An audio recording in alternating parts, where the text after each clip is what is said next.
Nah, apa sih yang terjadi di provinsi kalau tadi melahirkan pertumbuhan, kemudian lapangan kerja terbuka, merubah Pak, misalnya begini, dulu di Dinas Pendidikan Jawa Barat, tidak satu unit bangunan pun teranggarkan.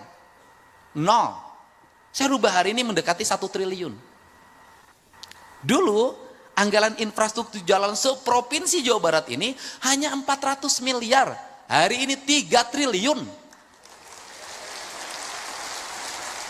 Dulu anggaran untuk penerangan jalan PJU itu hanya sekitar 20 miliar. Hari ini mendekati 1 triliun. Dulu pasang listrik untuk warga miskin itu hanya 20 miliar. Hari ini 450 miliar.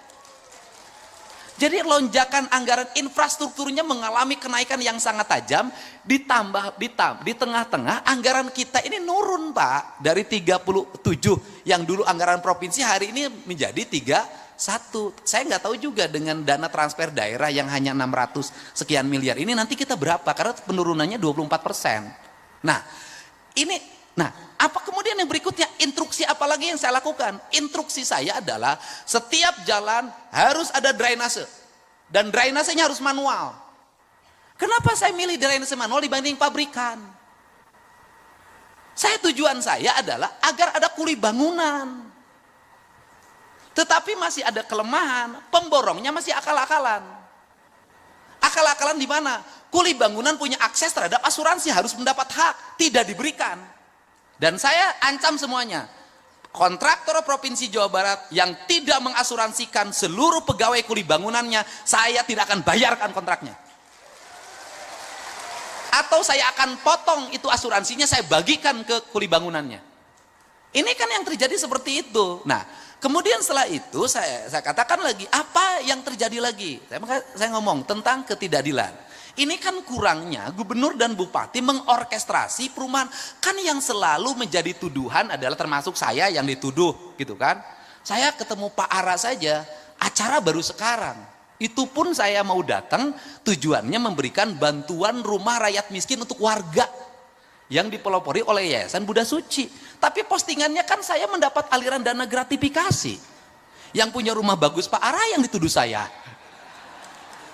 Lah, tapi kalau saya langsung jeblaknya saya jawab, justru saya ini adalah kalau saya bertemu dengan para konglomerat membangun perumahan di Jawa Barat, ingat dalam setiap perumahan yang dibangun ada kekayaan yang diambil, ada peningkatan pendapatan para konglomerat yang diambil. Justru saya mau balik, harus membangun 1 atau 2 kampung yang rumahnya tertata, yang itu diperuntukkan untuk orang miskin.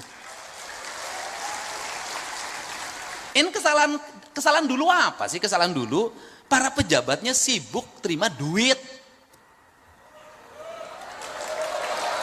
dari pembebasan, udahlah dari izin segala macam, nggak mikirin ini orang digusur mau dikemanain.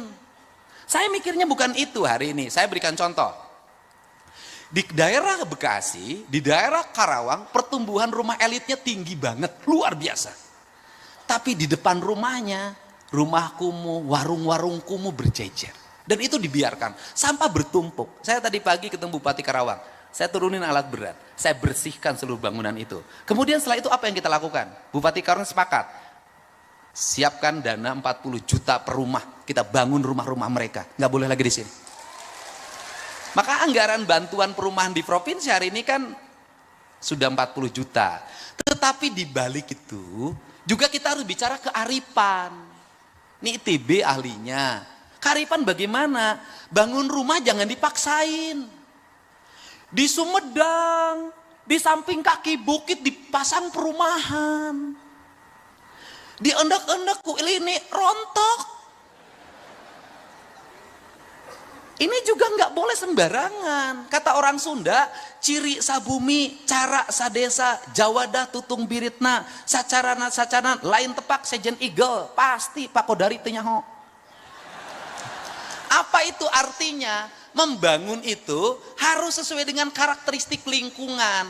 Tanah, air, udara, mataharinya. Saya ngomong itu yang disebut papat kalimat pancer. Sehingga kalau sudah dibangun itu harus pancer, dia kokoh. Nah, makanya dibagilah piranti. Mana rumah untuk daerah pinggir pantai, mana daerah rumah pertengahan, mana rumah pegunungan. Maka di konsep provinsi hari ini kita lagi ngembangin rumah bambu. Di daerah-daerah yang seperti Sukabumi, Cianjur, Garut Selatan, Bandung Selatan, kemudian daerah Bandung Utara, itu nggak bisa lagi semua dipaksain tembok, semua harus disesuaikan dengan kontur lingkungannya. Untuk apa? Apalagi dengan ancaman Trans Lembang.